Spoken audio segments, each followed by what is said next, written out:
Live at 5, the backlash from that deadly breach at the U.S. Capitol continues. 4 dead, including a woman shot to death by law enforcement. What we're learning about her and the growing calls tonight to remove President Trump from office after the riot he incited. Nobody ever wants to see any type of violence happening, especially during one of the most important times in our history. A Chesterfield woman, a loyal Trump supporter, traveled to D.C. for the rally. She's talking to NBC 12 tonight. Here, in her words, the chaotic moments that left her stunned. Virginia's National Guard and hundreds of state troopers staying on the ground in D.C. A curfew there set to go into effect in just about an hour. We talk one-on-one with Governor Northam about the Commonwealth's response. And bye-bye summer break? We're detailing a pitch from the governor to send kids to school all year long. On your side, this is NBC 12 Live at 5. Live at 5, the fallout continues from the chaos at the Capitol, a day that many won't soon forget. This is a live look right now at Washington, D.C., certainly a much calmer scene than this time yesterday. 24 hours ago, one of the darkest days in American history. A throng of pro-Trump supporters stormed the U.S. Capitol, breaking windows and busting through barriers. That attack eventually turned deadly. 4 people have been killed. 1 woman shot by law enforcement inside the Capitol. An insurrection incited by the President of the United States. Hundreds of lawmakers from both sides of the aisle calling for his removal from office. Against the backdrop of the chaos, Congress worked late into the night to finish the work they started, formally ratifying Joe Biden's victory. We are on your side with live team coverage. Let's start with Simone Cucurullo and more on the big names calling for the president to be removed. Simone. Hi, Diane. Hi, Kurt. Let's bring you up to speed with where we are right now. Just in the last 30 minutes, Virginia Governor Ralph Northam posted this tweet writing, quote, "I've now been working for over 24 hours to help Washington, D.C. keep peace in the nation's capital. In case it wasn't already clear, the current president poses a danger to our country. Every minute he holds office, the sooner he is out, the better." Earlier today, House Speaker Nancy Pelosi joined Senate Majority Leader Chuck Schumer to call on Vice President Mike Pence to invoke the 25th Amendment to remove President Donald Trump from office. Virginia Senators Mark Warner and Tim Kaine did the same. Pelosi said if Pence does not act, then the House would consider impeachment to remove him from office. Such a move would be largely symbolic, since there would be little time for a Senate trial before Trump's term ends in 13 days. Pelosi said that Trump incited sedition on Wednesday when a crowd of his supporters violently stormed the Capitol. Sadly, 4 people have died, including 14-year Air Force veteran Ashley Babbitt, who was shot and killed as protesters attempted to break into this locked corridor. Just the day before, Babbitt had tweeted in part, "Nothing will stop us. The storm is here and it is descending upon D.C." New tonight, local police in D.C. say they have arrested 80 people connected to this violence, including at least 4 Virginia residents. The top federal prosecutor for the District of Columbia says all options are on the table for charges as they track down other members of the violent mob. I'm live on your side tonight. Simone Cucurullo, NBC 12 News. Thanks, Simone. Governor Northam extending Virginia's assistance in D.C. The governor says President Trump's actions over the past 24 hours means that he needs to go, and now. Political reporter Henry Graff continuing our team coverage from the state capitol with details for us. Fill us in, Henry.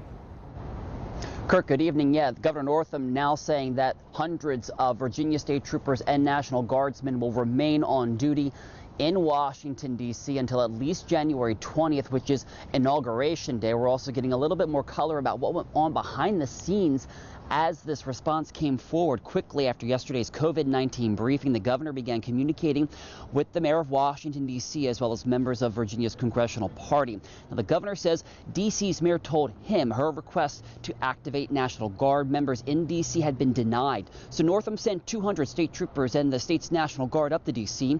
They were on the ground, securing the area and restoring order there within just a few hours.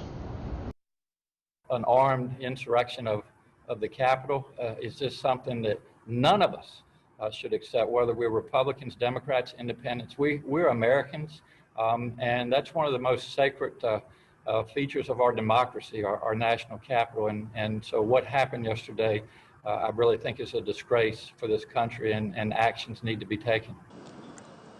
Last night, Northam said Virginia would be in Washington for as long as it takes to protect our nation's capital and ensure the peaceful transfer of power. Again, the headline coming out of all of that this afternoon: National Guardsmen, Virginia state troopers will remain in D.C. now until at least January 20th, Inauguration Day in D.C. For now, we are live and on your side here in Richmond. I'm Henry Graff, NBC 12 News. Thank you, Henry. And there at Capitol Square here in Richmond, it's back open, but with limited access. The grounds had been blocked off since yesterday amid the chaos in D.C. Barricades and roadblocks were set up as a precautionary measure. No actual threats have been made here. Live at 5, we are hearing from a Chesterfield woman who was in D.C. hours before the U.S. Capitol was breached. Rianne Mayfield was one of thousands of people who attended the Stop the Steal rally. Karina Bolster is in Chesterfield tonight with more on Rianne's experience yesterday. What is she saying, Karina? Well, Diane, Rianne Mayfield tells me in the few hours she spent in our nation's capital yesterday, all was calm, but she acknowledges things took a very drastic turn.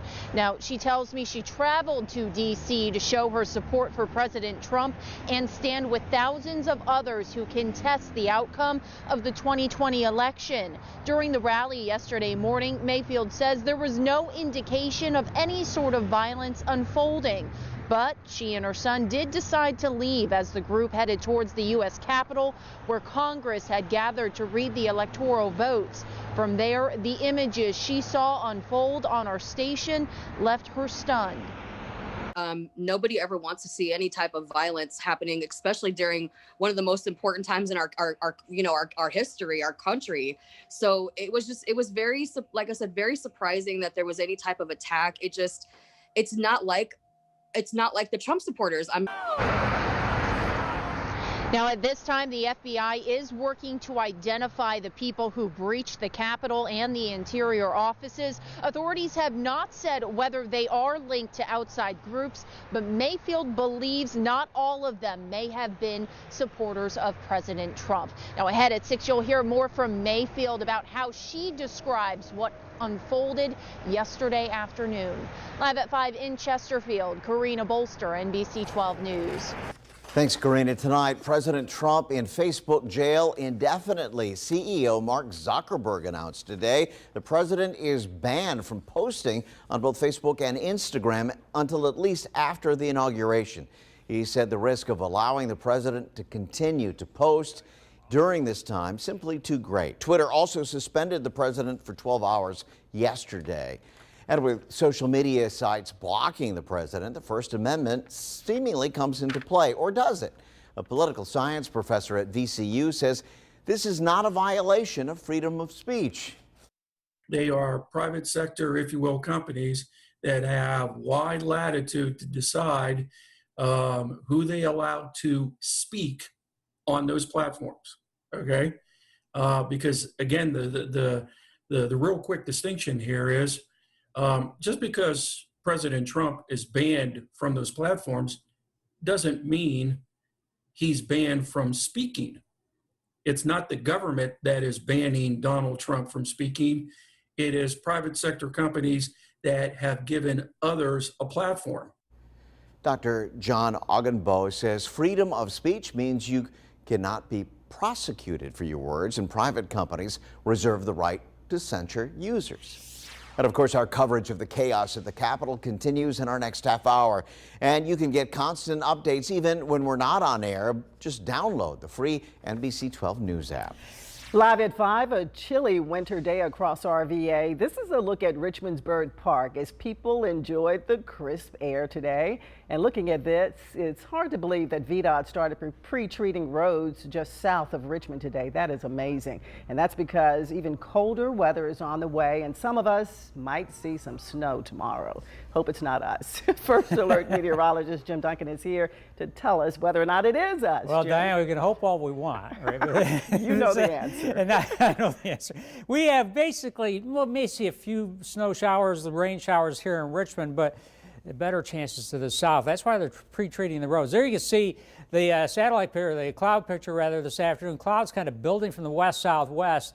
And on the increase this afternoon and tonight, we'll see increasing cloudiness for sure. 43-hour temperature right now in Richmond with a northwesterly wind, kind of light winds, but there's what we're watching, the system coming out of the mid-south here. Very well-defined circulation. Notice it's mostly all rain down here except for the higher elevations of western North Carolina and eastern Tennessee. But there's some cold air, obviously, in our neck of the woods, so that is what could conspire to cause some trouble in spots. In fact, winter weather advisories for Lunenburg, Mecklenburg areas to the southwest of there for tomorrow, for the day tomorrow, where there could be a couple inches of snow. So travel issues perhaps happening down in that part of the state. We'll see a taste of some snow, I think. I'll have your full forecast coming up in a few minutes. Kurt. Okay, thank you. Another day, another record number of Virginians in the hospital with COVID-19. Total admitted patients topped 3,000 today. More than 5,300 new cases have been added to the state total, along with 49 additional deaths. And the positivity rate continues to inch up, now at the highest point since the start of the pandemic at nearly 17%. Students and parents will have mixed emotions about this next story. Governor Northam says he is considering the idea of year-round schooling. With classes out short last March, he wants to keep students up to speed. Enzo Domingo has more on the governor's pitch.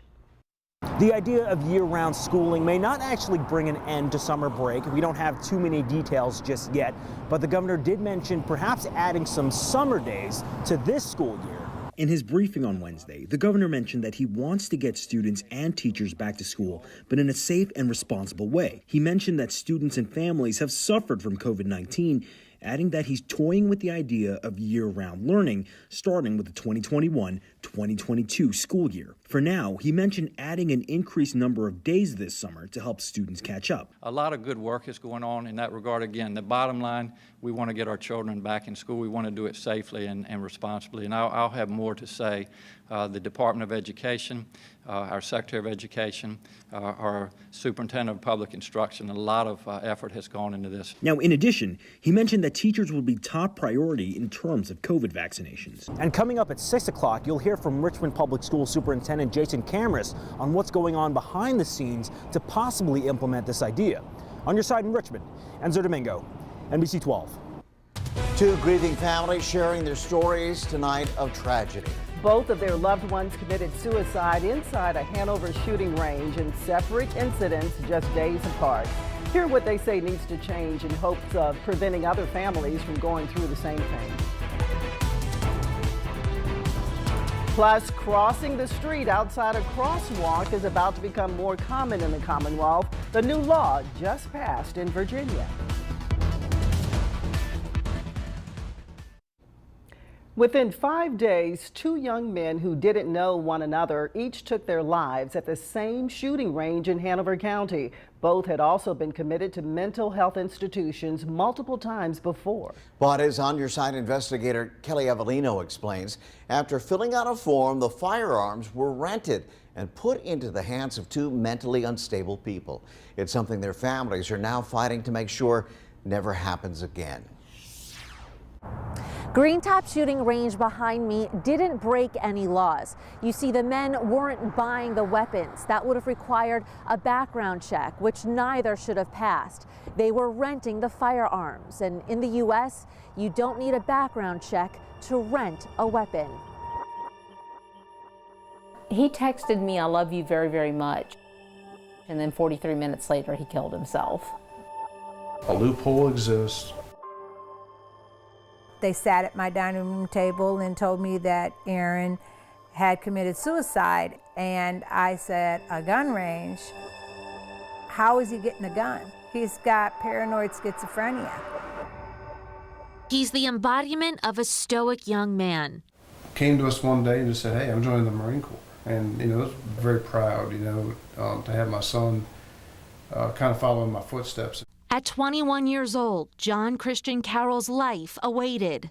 And a really strong sense of adventure. Many of those moments outdoors spent with his father growing up in Mechanicsville. We did a lot of stuff together. John was promoted quickly in the U.S. Marine Corps and achieved the rank of Lance Corporal. He was set to be deployed overseas on his first mission, but something abruptly stopped everything. He was discharged due to some troubles he was having, some mental issues. The psychologist said he wasn't mission ready, whatever that means. That military psychologist also said that John was hospitalized during his service under a temporary detention order. When he came back home, his unsettling behavior continued, increasingly struggling with anxiety and paranoia. About a month, he decided to sleep in his car. Just in the Walmart parking lot. He just took off out of here one night. It didn't make any sense. His parents were left frustratingly in the dark, unable to communicate with his doctors because of privacy laws and John's own secrecy. On New Year's Day of 2020, the couple was faced with their son making unnerving comments while in possession of a gun he was able to buy shortly after exiting the service. They petitioned law enforcement to intervene. Having an emergency custody order issued so we could get the firearm away from him. John was picked up by officers and ultimately committed to Poplar Springs Hospital in Petersburg. John was like, I don't want to be here. You know, this is ridiculous. You know, you guys are holding me against my will, that sort of thing. Several months later, it happened again.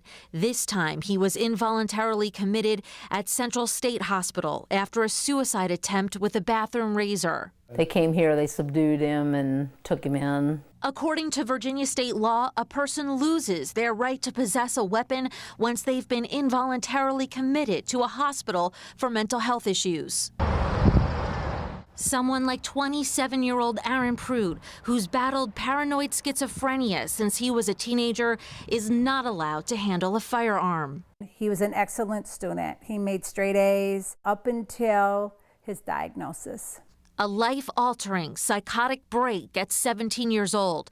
Karen says her son fought plaguing voices and delusions. My daughter called me and said, well, Aaron's having an issue. He says his head hurts and he's having a terrible headache, and he's saying he's seeing dead people. Aaron was hospitalized in both Tennessee and Wisconsin before he moved with his mother to Ashland.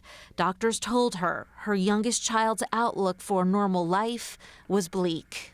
That I should expect that he would never graduate high school and that he would possibly be in a group home when he became an adult. And that was extremely hard for me, but at the same time said, no, not my son. The love and support of a mother, helping Aaron to achieve his GED, get his driver's license, and hold a job at FedEx. And he got an Employee of the Month in 2019. Growing into a man who was big in both stature and compassion. He looked at himself as, although he was stricken with schizophrenia, that he was here to help. He loved people. Memories now frozen. I'm hurting every day. I feel empty. My time stopped when he died. Despite multiple hospital commitments, both John and Aaron were able to go into an indoor shooting range, load and fire a weapon.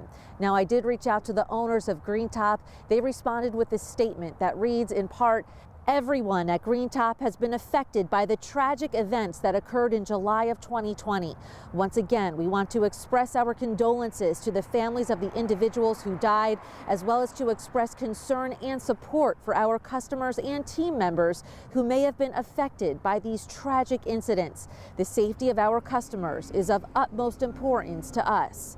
Now, coming up, I'll give you a closer look at the exact law that this family wants to change and how a leading gun lobby in the United States is responding. On your side, I'm Kelly Avellino for NBC 12. Accurate, reliable, breaking weather specialists. This is NBC 12 First Alert Weather. Well, we do have some cloudiness building over the area from the southwest. We're looking to the west-southwest now here in central Virginia from our vantage point here on the south side. 43-hour temperature currently, light northwesterly winds here in the Richmond area. And that's what we're looking at, mostly lower 40s, some 30s over the region, normally colder spots. But overall, fairly quiet end to a nice January day weather-wise. Now, we're already seeing hints of some moisture to the south. This is actually evaporating down to the southward Halifax County, that area. Little snow showers aloft, actually. So we'll watch. This advanced pretty quickly of the cloudiness, at least for us tonight. These are those winter weather alerts I talked about earlier in the news. More specifically for Virginia, they do include these western Piedmont and south central Piedmont counties of Lunenburg, Mecklenburg County, and points west Halifax through tomorrow evening. During the day tomorrow through tomorrow evening, up to 2 inches possible. On some of the roadways, there could be some slick spots. Keep that in mind, especially along the Interstate 85 down here to the southwest. And even here in central Virginia, we may see a few snowflakes mixed with the rain. 29 will be our low tonight, mostly cloudy skies. If the clouds thicken up quickly, we don't even get that low. I think early tomorrow morning, could be a few flurries early. Better rain and snow chances will be later in the day. Highs around 40 degrees. Now, here's the big picture. And there you can see that's that advance of moisture from the south. The main storm is out here, moving to the east. So there is cold air kind of filtering into it. So later tonight, we will see the precipitation break out here. Now, this is the North American Meso High Resolution Model. This is one of our better computer models from NOAA, and this is showing some rain pre-dawn hours tomorrow morning and flurries to the north, but it could be cold enough we see a few snow showers here, but then we get a little break around sunrise, nothing accumulating, by the way, up till then. And then this is showing mainly some rain midday into the afternoon, better snow chances to the west-southwest. So we'll see some of the other models hinting we'll see more of the snowflakes mixed with it. Doesn't look like a lot falling from the sky for us. Now, this is tomorrow night after midnight. Could be around that low offshore, some backlash precipitation, maybe around the peninsula, middle peninsula, northern neck, some snow showers there down toward Tidewater by sunrise Saturday morning. Snowfall totals estimated by our GFS computer model indicating maybe a dusting in these areas, even Richmond, but better chances again down to the south and southwest. Highs about 40 tomorrow, so relatively mild considering there's a system coming in. Dry this weekend. Another system comes in Monday night into Tuesday. That looks like probably mostly rain for us. Temperatures again above 40 degrees, but staying on the cool side right through the next several days. We'll have more news coming up after this break.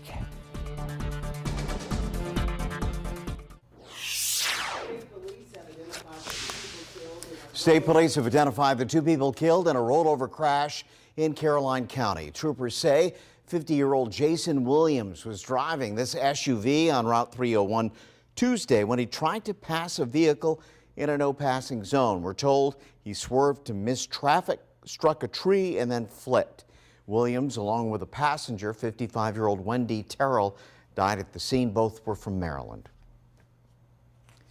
Live at 5, crossing the middle of the street outside of a crosswalk about to become more of a common thing here in Virginia. Starting March 1st, the Commonwealth decriminalizes jaywalking. It will still be illegal, but it's dropped to a secondary offense, meaning you have to be ticketed by police for another reason first. Advocates say the law will cut down on unnecessary interaction between police and pedestrians. We are now moments away from the news at 5:30. Simone Cucurullo is here with a preview. Hey guys, we're staying on top of the fallout following the chaos at the Capitol. 4 Virginia residents are among 80 arrested after protests in D.C. turned into a violent mob. All of the demands at President Trump. Next, the growing calls from top Democratic leaders for his removal from office. Plus, Richmond is helping make sure businesses have what they need to help keep customers safe as COVID cases soar. Those stories and more when you join us for the news at 5:30.